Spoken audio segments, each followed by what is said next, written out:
자, 성탄의 달 12월입니다. 오늘부터 3주간 우리가 그 이야기라는 주제로 말씀을 나누려고 하는데, 이번 우리 12월 우리 교회 사역 주제를 이렇게 정했습니다. 제가 가려가지고 이렇게 좌우로 막 이렇게 할게. 사이에 보세요. 죄송합니다. 어수선하게. 우리가 꼭 전해야 할 그 이야기 그랬는데, 같이 한번 읽어볼까요? 시작. 우리가 꼭 전해야 할 그 이야기. 이렇게 사역 주제를 정했습니다. 그 이야기의 시작은 베들레헴이라는 한 작은 성읍에서 시작합니다. 빵집이라는 이름을 갖고 있거든요. 베들레헴. 그렇다고 빵집이 많은 것은 아니고 아마 베들레헴의 지리적 특성인 것 같아요. 이 동쪽으로는 완만한 구릉 지역이라서 밀 농사가 잘 되고 또 올리브가 많다 합니다. 그래서 빵집이라는 이름을 가진 것 같습니다. 살기 좋아서 사람이 많을 것 같은데 성읍 자체는 작아요. 아마 북쪽으로 예루살렘이 있어서 그런 것 같아요. 예루살렘이 크게 번성하니까 주변 도시들은 좀 위성 역할을 하게 되고 아무래도 크게 자라기 어렵죠. 예루살렘 남쪽 한 직선거리 7km 정도 지점에 있습니다. 제가 구글 맵으로 찍어보니까 헤롯의 그 궁전이 있었던데 옛날에 그 자리 놓고 그 다음에 베들레헴에 예수께서 탄생하셨다고 하는 그 탄생 기념교회를 딱 찍어서 내비게이션을 딱 했더니 20분 걸린다고 나옵니다. 9.1km 도로 거리로 그렇게 나옵니다. 가깝죠. 9km 정도면 어느 정도 거리냐면 옛날 우리 어르신들이 조금 멀리 있는 이웃이나 친척을 방문할 때 아침 일찍 먹고 출발하면 점심 먹기 전에 도착하는 거리가 그쯤 됩니다. 그러니까 뭐 그렇게 먼 길이라고는 할 수 없어요. 차로는 20분 정도니까. 보통 여러분 아침 먹고 소화 안 되면 10km 정도는 걸으시잖아요. 예, 앞으로 그렇게 하도록 하겠습니다. 마라토너가 그냥 뛰는 게 40km가 넘는데 그 4분의 1이 안 되니까 뭐 멀다면 멀지만 그렇게 먼 길은 아닙니다. 성경에 이 베들레헴 예수께서 탄생하신 곳으로 알려졌고, 그래서 베들레헴을 생각하면 우리 가슴이 설레고 예수님이 태어나신 걸 생각할 수밖에 없거든요. 그런데 언제 이 베들레헴이 처음 나오는가 보니까 시초는 오히려 그렇게 좋은 일이 아닌 슬픈 일에서 나옵니다. 야곱이 형한테 큰 죄를 짓고 목숨 부지하려고 도망갔다 머슴살이를 하고 그렇게 20년을 죽도록 고생한 다음에 어쩌다 보니 사랑하는 아내 한 사람과 사랑하는 것 같기도 한데 잘 모르겠는 아내 3사람에서 4명을 얻었고 지금 같으면 어림도 없죠. 아들만 12를 낳았어요.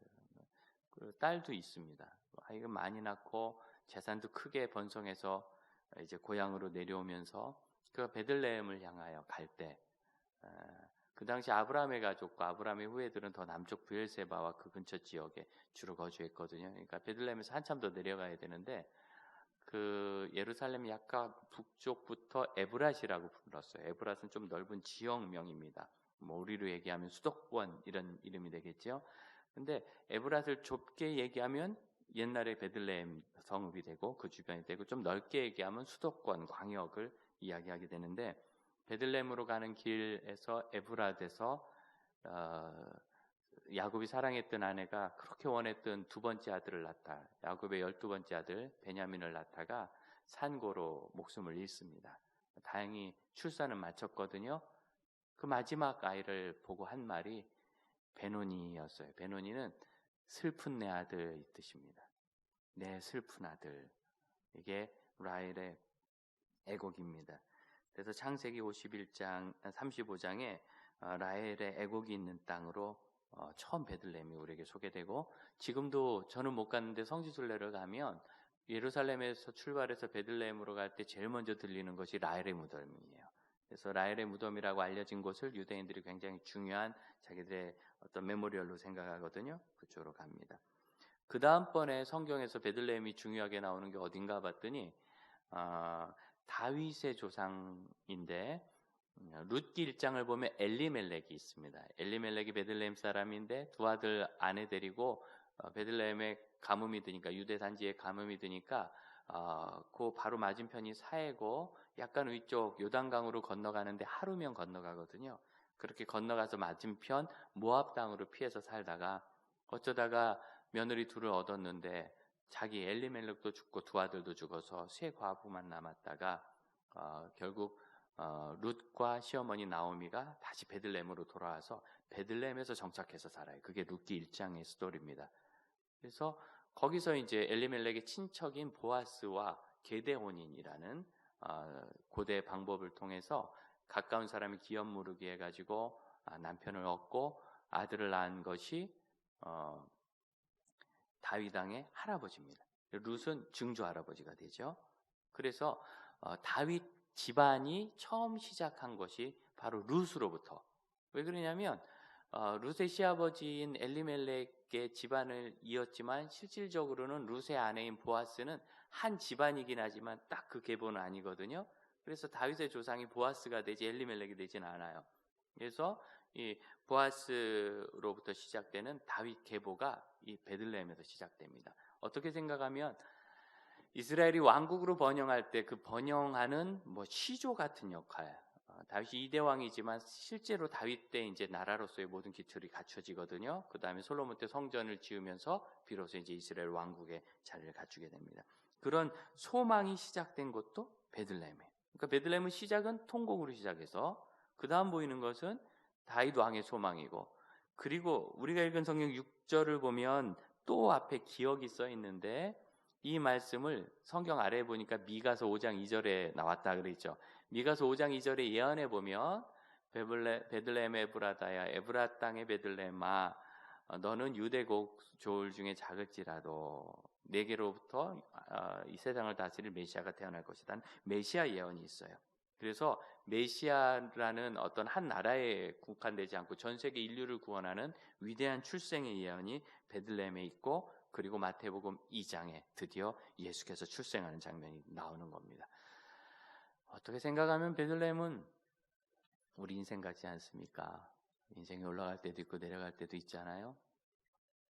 내려갈 땐 참 괴롭고 올라갈 땐 기쁘지만 올라가면서 또 불안해요.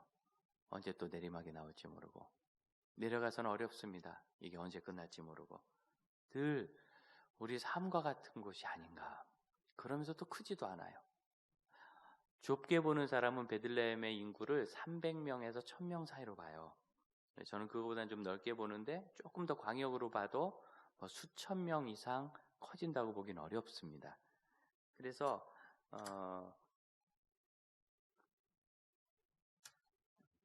그렇게 크지 않은 성에서 하나님께서는 이미 메시아가 태어날 것을 정하시고 그렇게 미가 선지자 시대에 수백 년 전에 예언을 해두신 거죠. 우리가 그렇지 않습니까? 이 세상 안에 라헬의 애곡 같은 애곡이 있잖아요. 내 슬픔의 아들. 어쩌다가 그렇게 애를 써서 내 모든 것을 다 쏟아 부었는데 슬픈 내 사업장, 명동과 잘 나간다는 경리단 길에 점포 40%가 문을 닫았답니다. 그럴 수가 없는 지역이잖아요. 명동은 모르겠지만 경리단 길은 그 집주인들, 그 가게 주인들 아마 대부분 저보다 나이가 젊은 사람들일 거예요. 무슨 돈으로 그걸 차렸는지, 빚을 안 지고 그 사업장을 차지는 사람이 과연 있을까요? 그걸 닫을 때 정말 내 슬픈 인생의 사업장 아닌가요? 가족 중에 한 사람이 아프면 우리가 정말 어렵습니다. 그렇게 고통당하고 또 큰 문제에 봉착하면 아이들 다 키우면 되는 줄 알았더니 큰 다음엔 결혼한 다음에는 사내 만에 막 헤어지네 만에 보따리도 많이 싸요. 제가 들어보니까 우리 안 그럴 것 같은 집안의 아들 딸들도 캐리어를 상시 출발 준비를 해놓고 있다고. 그냥 그런 것들을 보면서 우리 부모들은 마음이 굉장히 어려울 수밖에 없죠. 이 아이가 어떻게 될 것인가, 이런 부분들. 또 개인적으로 억울하거나 후회되는 일들이 있잖아요. 그때 내가 그 사람 잘못 만났지, 내가 증거를 잡아놨어야 되는데 어떻게 내 일을 뒤집어 쓰고 이렇게 사는가. 그때 그 일을 안 했어야 되는데, 그 사람을 피했어야 되는데, 참 억울한 내 인생에 잃어버린 것 같은 시간들. 슬픈 내 아들이 아들과 같은 시간과 관계와 가족과 우리 생애의 생명줄 같은 그런 사회적 일들이 여기저기 있습니다. 좀 가슴이 아픕니다. 그럼에도 불구하고 여러분, 소망은 나 자신 아니겠어요? 그럼 저기 100몇 층짜리 빌딩이 소망이겠습니까? 이 문정동에 막 올라오는 건물들이 소망이겠습니까? 그 건물들 채우는 거 사람이고, 사람이 가서 써주지 않으면 가게도 문 닫아야 되는 거고, 그 높은 빌딩 다 망하는 거예요. 사람이 안 들어가면. 아무리 크게 지내봐야. 결국 사람들이 그 일을 세우고 그 일을 허물고 그 일을 변화시킵니다. 그러니 아무리 고난 중에 있고 실패를 하고 어려워도 사람이 소망이죠.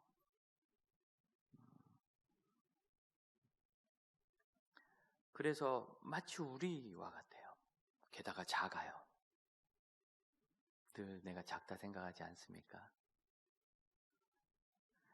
물어봤어요. 언제 자기가 작다고 생각하느냐? 어제 청년 하나가 무슨 일을 하면 항상 내가 작다고 생각합니다. 그렇지. 시험 보면 내가 왜 이렇게 모를까? 숙제를 내면 왜 이렇게 어려울까?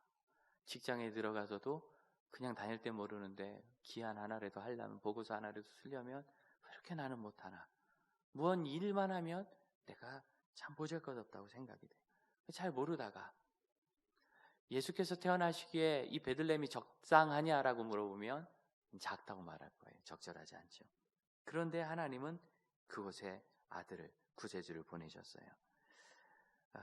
6절에 미가서 예언을 뭐라고 얘기하느냐면 유대 고을 중에서 가장 작지 아니하도다 라는 말 속에서 사실은 가장 작다가 보이지 않습니까? 이 작다의 최상급이거든요. 이게 가장 작지 아니하다 썼지만 미가서에는 유다 족속 중에 작을지라도, 작다고 아예 그냥 얘기를 해버려요. 아주 작은 성읍이에요. 그래서 동방 박사들이 왔을 때 베들레헴이라고 생각을 못하고 예루살렘을 찾아간 겁니다. 유대인의 왕으로 나셨으니까 왕궁에 태어나셨겠지. 아마 그랬을 거예요. 박사들이 그렇게 멀리서 와도 1차적으로는 고려 대상이 아닌 곳이 베들레헴입니다. 그런 곳에 메시아께서 오셨습니다. 어떻게 생각하십니까? 어제 우리 젊은이들, 청년 리더들하고 이 말씀을 같이 먼저 공부했거든요. 그러면서 물어봤어요. 작은 성읍에 메시아가 태어나셨다는 사실이 무슨 의미 같으니?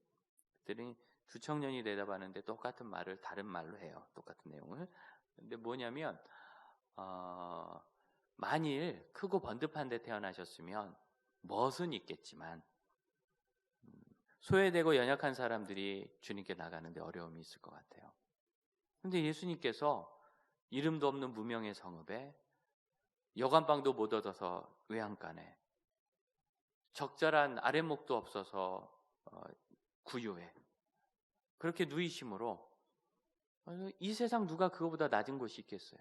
그래서 여러분, 예수님 만나는 사람들 보면 감옥소에서도 만나요. 중환자실에서도 만나요. 그분이 그 중환자실에서 한 번도 병실 밖을 못 나가고 그대로 운명하실지라도 거기서도 예수님을 만나요. 그렇게 가능했던 것은 바로 작은 곳에 주님이 오셨기 때문입니다. 그리고 실제로 주님을 만나는 사람들의 마음은 다 작아요. 제가 성경을 읽다가 바울을 생각하면서 희한한 거예요. 이 바울이 대단한 학자고 위대한 사람이잖아요. 그런데 그가 예수님을 못 만나. 아니, 이럴 수가 있어요. 이 바보 같은 사람이. 그가 어디 살았어요? 예루살렘에. 무슨 일이 있었죠? 예수께서 십자가에서 죽으시고 3일 만에 부활하신 기가 막힌 사건이 있었어요. 그것을 바라본 사람이 수천 명입니다. 아니, 바울만 못 봤겠습니까? 제가 안 보려고 왜 피해 다녔으면 모를까? 그거 안 보기가 쉽지 않을 거예요. 뿐만 아니라 그 제자인 베드로는 누구나 아는 사람. 미문이라는 이 문은 성전으로 가려면 반드시 통해야 되거나 그 근처쯤에 있는 성전과 거의 붙어있는 문이에요. 여러분, 장지교회로 오려면 구프렌치 카페로 어떻게든 다니죠. 카페는 싫고 교회만 올 수 있는 방법은 별로 없어요. 뒷문으로 와서 후다닥 본당으로 내려오는 방법이 있는데 그러다가 누가 만나서 차 한잔해 하면 꼼짝없이 끌려가. 그런 곳이 미문이에요. 거기에 앉아있는 평생 걷지 못한 이 장애인을 사울이 못 봤을 리가 없습니다. 근데 그가 벌떡 없어져서 어느 날 늘 있었는데 걸어 다니는 거예요. 그 사람이 만나. 그걸 베드로가 했대요. 예수의 이름으로. 아니 이 일을 왜 바울이 못 받느냐 말이죠. 못 본 이유는 하나입니다. 이 성경에 나와 있습니다. 4절 보니까 왕이 모든 대제사장과 백성의 서기관들을 모아 그리스도가 어디에서 나겠느냐 물어봤더니 그 사람들은 알아요. 6절 베들레헴입니다. 왜? 미가서에 예언되어 있습니다. 이 별 볼 일 없는 얘기 같은 것이요 굉장히 중요합니다. 요한복음 7장에서는 어떤 말을 하느냐면 예수님이 저렇게 대단하신데 진짜 메시아가 이분이 아닐지언정 메시아가 온다 한들 이분보다 더 많은 기적이 일어나겠느냐 그랬더니 한 사람이 툭 치면서 얘기합니다. 이 사람아 성경을 모르나? 메시아는 베들레헴에서 나야 되네. 나사렛이 아니야. 저 청년은 나사렛 청년 아닌가? 그 얘기해요. 그러니까 사실은 예수님께서 베들레헴에 태어나셨지만 나사렛에서 사셔서 모르는데 그만큼 유대인들은 이 메시아께서 베들레헴에 태어나신다는 사실을 율법 좀 아는 사람은 상식처럼 알고 있는 거예요. 그러니까 이 사람들도 그럼 베들레헴에 가면 예수님 만나는구나. 그럼 안 가잖아요. 기가 막히지 않습니까? 안 가요. 구약학을 가르치는 유호준 교수님은 이 일에 대해서 뭐라고 얘기하느냐면 여기 있는 서기관들, 대제사장들은 정확한 정보가 있다. 정확한 정보가 있어요. 그런데 안 간다. 겨우 10km인데. 안 가면 못 만나는 거죠. 왜 안 갈까요? 내가 대제사장이니까 안 가는 거예요. 내가 존경 많은 서기관이니까 안 가고 바울이 내가 전부고 내가 최고고 내가 율법의 전체니까 안 가는 거죠. 안 가는 거예요. 순종하지 않고 겸손하지 않은 마음은 결코 예수님을 만나지 못합니다. 어쩌면 예루살렘은 예루살렘이라서 예수께서 거기 안 태어나신 걸 수도 있어요. 베들레헴은 주목받지 못한 시작 자체가 탄식인 곳이라서 예수님이 거기 오신 걸지도 모르겠습니다. 오래전에 홍정일 목사님께서 남설교회 목회를 하실 때인데 어느 저녁 예배에 설교를 하셨답니다. 성경 오문을 이러이러하다가 또 설명을 하시고 내려가셨는데 일주일 뒤에 그 예배에 부교육자 한 사람이 설교 차례가 돼서 올라갔는데 아주 유명한 분입니다. 이름을 말할 수 없는 그 유명한 분, 지금도 설교 제일 잘한다는 분 중에 한 분으로 일컬어지는데 그분이 올라가서 지난주에 홍 목사님께서 이 본문을 어떤 본문을 이렇게 설명했습니다. 근데 그건 틀렸습니다. 이 후배 목사가 간두 벗죠. 예. 그게 아니고 이런 겁니다. 이렇게 딱 설명하고 내려간 거예요. 그 다음 주에 마침 홍 목사님이 설교 차례였어요. 올라가서 그랬대요. 2주 전에 내가 이 본문을 이렇게 설교했는데 아무개가 지난주에 그게 틀렸다고 자기가 맞다고 이렇게 얘기했답니다. 그래서 그 이야기를 강준민 목사님이 전해주는데 쿵 했대요. 야 큰일 났다. 어떡하나. 근데 홍 목사님이 그 사람이 맞고 내가 틀린 겁니다. 그러고 내려갔대요. 누가 더 존경을 받았겠어요? 우리는 메시아를 만나러 가는 길이 높아지는 길이고 존경받고 인정받고 주관하고 힘이 있는 길인 줄 아는데 예루살렘에서 베들레헴으로 가야 되는 거예요. 거기에 메시아가 계세요. 그러면 거꾸로 이 크리스마스가 성탄이 나에게 아무런 영감이 안 되고 도전이 안 된다면 하나님이 나를 안 찾아오시는 게 아니고 내가 메시아 오실 만한 그런 마음의 상태가 되지 않은 것일 수 있죠. 우리가 메시아께서 오신다는 말이 무엇인지 기억하십니까? 아직도 그런 생각을 해요. 예수님이 나는 안 만나주세요. 나에게는 은혜를 안 주세요. 안 찾아오세요. 그럴까요? 여러분 이 자리에 동방의 박사들과 이 서기관들 중에서 누가 베들레헴에 가기 가깝죠? 여러분 베들레헴에서 예루살렘은 10km도 안 되지만 성경에 동방이라고 되어 있는 데는 페르시아나 바벨론입니다. 지금의 이라크 땅 바그다드 정도를 딱 찍고 직선으로 재보면 베들레헴까지 900km입니다. 근데 그 사이가 사막이에요. 건널 수 없으니까 북쪽으로 돌아야 합니다. 아라비아 사막이라. 북쪽으로 돌면 최소한 2000km가 나와요. 그들은 2000km를 여행해서 신분이 뭐냐?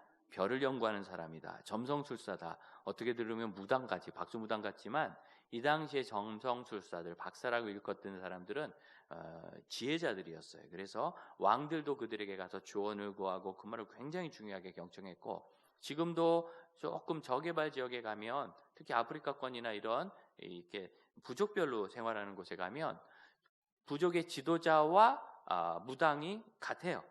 네, 무당이 그 일을 해요. 그래서 선교가 많이 어렵습니다. 무당이 이제 싫어하겠죠, 선교사가 오는 것을.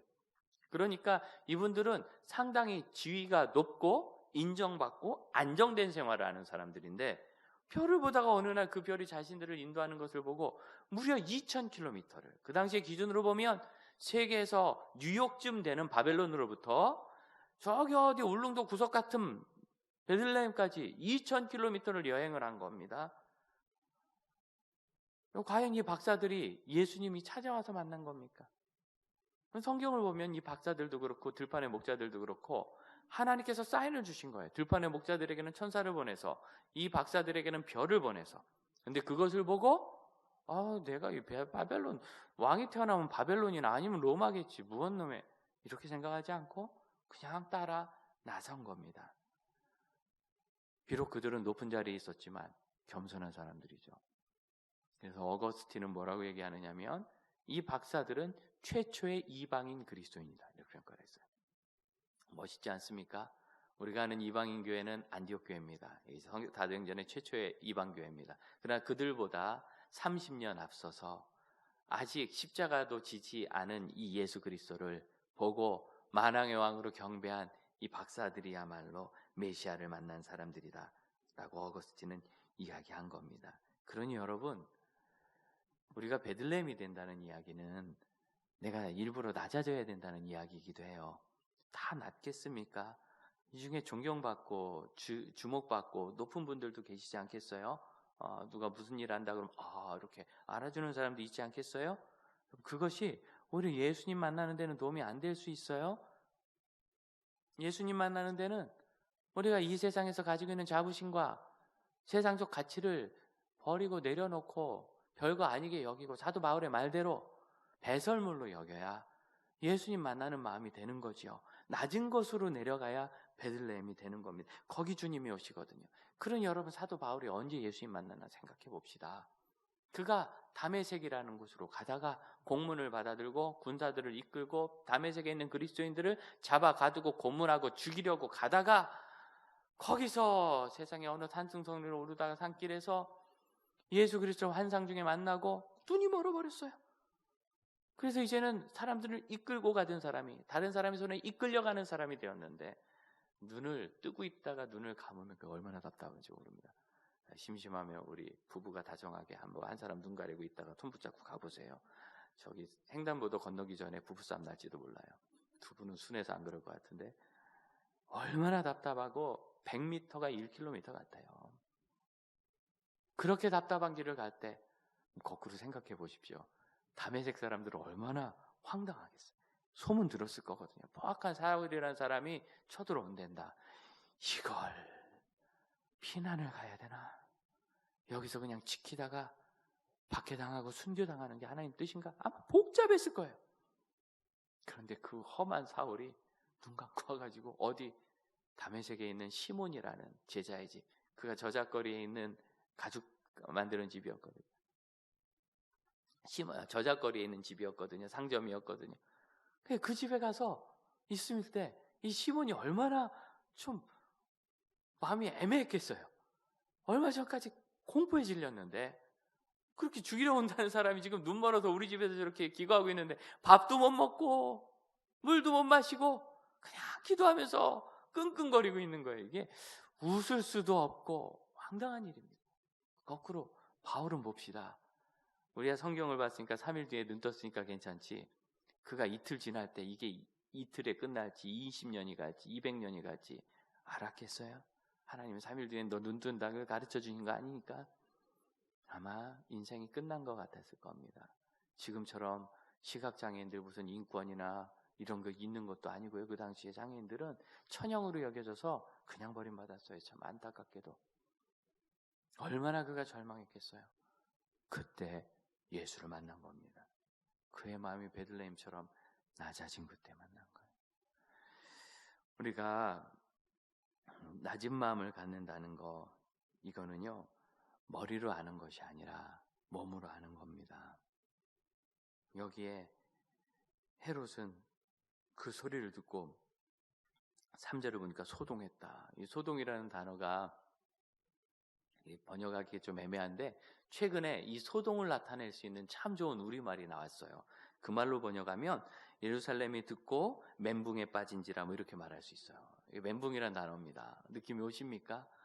모든 게 지금 막 황당하고 화도 좀 나고 답답하고 그리고 뭐 해야 될지 모르겠고, 그러니까 한두 명도 아니고요. 사실 모든 대제사장과 서기관들을 다 모은 거예요. 헤롯이 이 세상에서 자기 삶을 마치 천년만년 살 것처럼 산 사람이라, 욕망을 따라 산 사람이라요, 정신과 몸과 마음이 다 피폐해 있었어요. 헤롯이요 결국에는 말년에 자기가 제일 사랑했던 아내와 두 아들을 처형합니다. 정신 나간 놈이죠. 제정신이 아닌 사람이에요. 그런 사람이니까 이 말을 듣고 이 멘붕에 빠졌다는 게 어떤 의미겠어요? 왜 멘붕에 빠져요? 메시아가 오셨다는데 가서 경배하고 영접하면 되잖아요. 안 하는 거예요. 왜? 그는 예루살렘 같아요. 예루살렘에 솔로몬의 성전에 3배 크기의 성전을 짓고 멋있는 궁전을 만들고 로마로부터 유일한 팔레스타인의 왕으로 인정을 받아서 자기 왕권을 경고하게 하고 자기를 받아주지 않는 유대인들에게 잘 보이고 또 유대인들을 굴복시키기 위하여 때로는 폭력으로 성전을 지으면서 압으로 그렇게 청치적인 인생을 살던 사람이에요. 진리를 못 받아들이는 겁니다. 겸손이 없는 거죠. 그래서 그는 오히려 예수를 죽이려고 흉계를 꾸밉니다. 그럼 이게 예수를 만나지 못하는 마음입니다. 사랑하는 형제자매 여러분, 만일 지금 내가 예수님 때문이 아니라 이 세상에서 정말 슬픈 내 아들 같은 삶의 문제와 연약함으로 마음이 물처럼 되었다면 우리는 예수께 나갈 수 있는 좋은 마음의 준비가 되어 있는 겁니다. 혹시 그렇지 않다면 우리는 그런 이웃과 형제들을 향하여 나감으로 우리의 마음을 겸손하게 둘 수 있습니다. 한 2년 전에 중앙일보에 어느 도서관장 하시는 연세 지긋한 여성분이 쓴 글이 참 감동이 되어서 스크랩해 놨었는데요. 이런 내용입니다. 젊어서 애들 키우면서 이분들이 작은 공장을 했대요. 공장이 작으니까 남편이 직접 배달도 다니면서 그렇게 바쁘게 살았어요. 아이들도 잘 못 돌보고 함께 일을 해야 됐고, 어느 날 배달 갔다 오던 남편이 갑자기 비가 내리면서 젖어 들어오는데 들어와가지고 우산을 찾더래요. 뭐 다 젖어서 왜 우산 찾아요? 아들은 우산을 갖고 갔는데 중학생 동생 딸내미가 우산 없이 갔다고, 이거 내 전해주게 오겠다고. 생각에는 이걸 그때 학교 앞에는 꼭 수의실이 있었습니다. 경비실이. 거기다 맡기려고. 근데 이 수의 아저씨들이, 저도 기억나는데 그 애들이 1000명이 넘어도요, 아침 내내 1년 내내 그 애들을 보잖아요. 그래서 웬만큼 아세요. 그래가지고 뭐 이름은 몰라도 대충 아는 것도 많고 누구네 집 딸인지 아들인지 알고 동네에서 그런 거죠. 그래서 거기다 맡기고 오려고 갔어요. 왜냐하면 여러분, 공장하는 분이 배달까지 다니면 행색이 어떻겠어요? 그런데 비까지 맞았잖아요. 후줄근한 걸 사춘기 된 딸애가 괜히 아빠라고 창피할까봐 조용히 주고 오려고, 그게 아빠 마음 아니겠어요? 그래서 갔는데 이 수의실이 닫혀 있는 거예요. 아마 이제 갑자기 비가 오니까 순찰 나갔겠죠, 당연히. 그래서 오면은 좀 부탁해야 되겠다 기다리고 있는데, 불사 애들이 먼저 나왔네. 아이들이 와 하고 나오기 시작하니까 저 멀리 자기 딸이 오는 걸 보고 이분이 수실 뒤로 숨었습니다. 혹시나 우리 딸이 창피할까봐. 근데 용케 이 아이가 그걸 보고 뭐라고 하느냐면, 아빠다! 우리 아빠! 아빠! 하고 아빠한테 오더니, 우리 아빠야! 그러더니 목을 붙잡고 껴안고 볼에 뽀뽀를 하고. 여러분, 중요한 건 뭐냐면 걔가 사춘기고 그런 일을 한 번도 안 했대요, 집에서. 그 아이가 아빠가 수실 뒤로 숨는 걸 못 봤을까요? 모른 척 하자면 100번도 할 수 있었을 거예요. 왜 집에서는 안 하는 짓을 했는지 여러분 그 마음이 아직 이해되십니까? 그래서 우리 아들, 딸들이 맨날 내 속을 박박 긁어도 그 바가지가 밖에 가면 안 새요. 집 안에서만 질질 새지 밖에 가면 괜찮아요. 그래 남편이 애가 매다니까 너무 당황해가지고 야 어쩌게 왜 이러냐. 그러고서 우산 쥐어주고 확 자전거 타고 왔대요. 그러고 나서 공장에 와가지고 우리 딸이 나를 지 친구들 앞에서 아빠라고 불렀다고. 우리 딸이 나를 지 친구들 앞에서 아빠라고 불렀다고 막 흥분을 해가지고 이렇게 내가 우쭐거려야 한대. 그리고 나서 이분이 시간이 더 지나서 둘째가 20대가 됐을 때 큰애가 군대를 가는데 아침에 그러더래요. 내가 군대 가는데 아빠 같은 남자가 되고 싶어서 아빠 나오신 해병대 지원했어요. 그러니까 내 맘대로 할 거예요. 아빠 같은 남자가 되고 싶어서 해병대를. 그 아빠가 두 자녀와 찍은 사진이 신문에 같이 나왔어요. 근데 고등학생 자녀들인데도 아빠는 훨씬 작더라고. 왜소하세요. 그런데 아빠 같은 남자가 되고 싶어서. 뭐라고 얘기했느냐면 죽을 때까지 남편은 자식에게 인정받은 그 2번의 시간을 최고의 자랑으로 생각했다. 돈이 몇 푼이 들었어요. 얼마나 많은 지혜가 필요했습니까? 지식이 필요했습니까? 뭐 대단한 게 필요했습니까? 그런데 이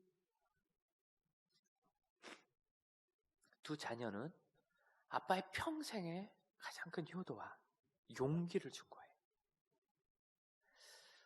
얼마나 공장하면서 넘어질 만한 때가 많았을까요? 또 이 아빠는 안타깝게 조금 일찍 돌아가셨어요. 얼마나 슬픈 일이 그 가정에 있습니까? 하지만 그 2번의 기억, 그 2번의 기억.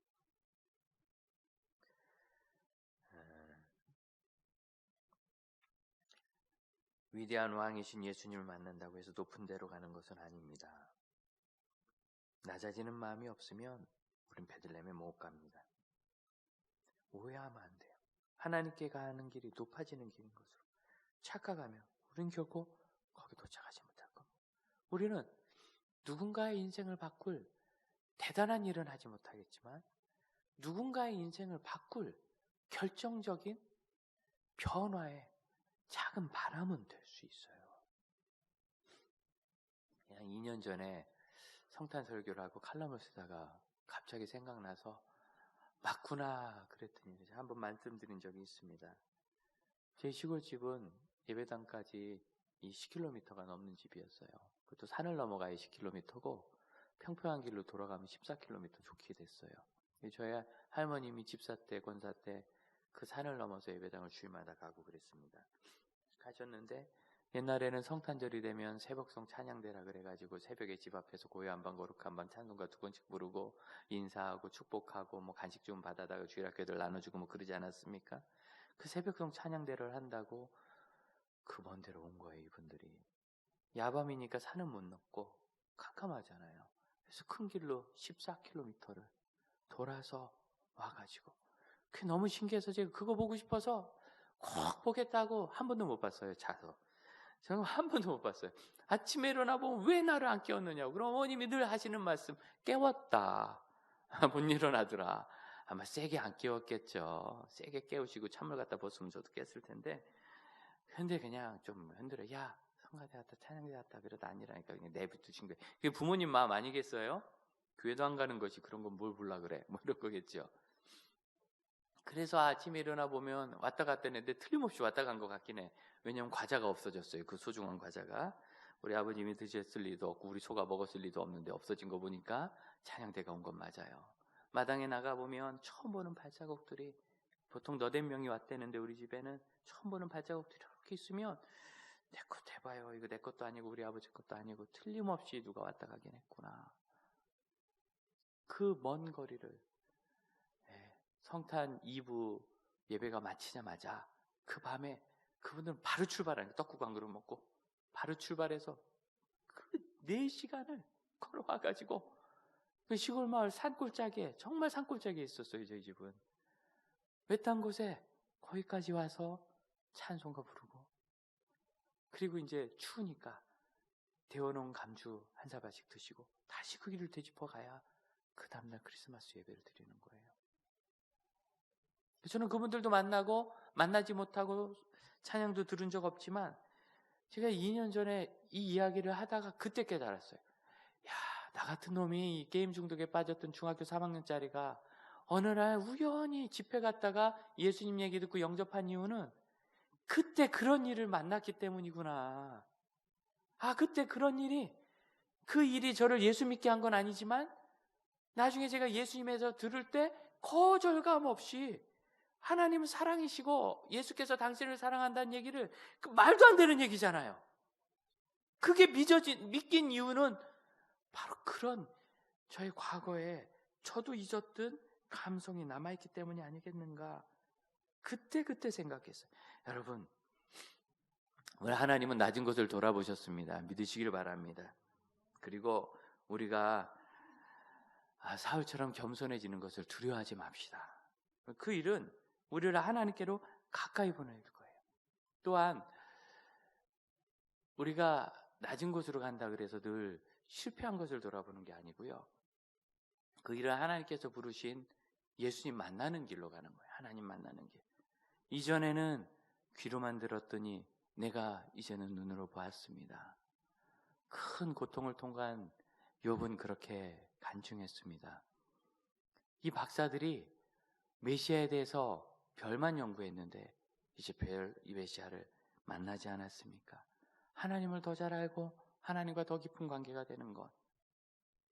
그 일은 여러분 2000km 같은 긴 인생의 여정이긴 합니다. 그런데 여러분 2000km를 간다고 해서 단숨에 가는 사람 없어요. 20km씩 100번 가는 거고 더 쪼개면 10km씩 200번 가는 거예요. 그래서 가는 거 아닙니까? 하나님께서 주셔서 마음에 감동받고 누군가를 돕다가 무슨 일을 섬기다가 뭔가를 열심히 진행하다가 코로나 때문에 이런저런 이유로 혹시 그 일이 하나님이 주신 좋은 일인데 중단하신 것이 있다면 여관방에서 하루 쉬신 줄로 알고 이제 아침이니 이 12월에 다시 그 2000km의 여정을 함께 가십시다. 또 하나님이 주신 마음에 좋은 도전이 있었는데 내가 나 같은 게 뭐 자신이 없어서 아직 준비가 안 된 것 같아서 다음으로 미루었던 것이 있다면 2020년 이 12월 성탄의 달 좋잖아요. 뭐를 해도 하나님 복 주실 것 같은 필이 안 오십니까? 이런 때 우리 이번엔 2km 가는 심정으로 조금 노력해서 한 달 한번 해봅시다. 그 일이 우리를 아기 예수께로 인도하게 될 겁니다. 그런 노력이 없이는 누구도 성탄의 예수를 만날 수가 없습니다. 이제 우리 함께 찬양할까요?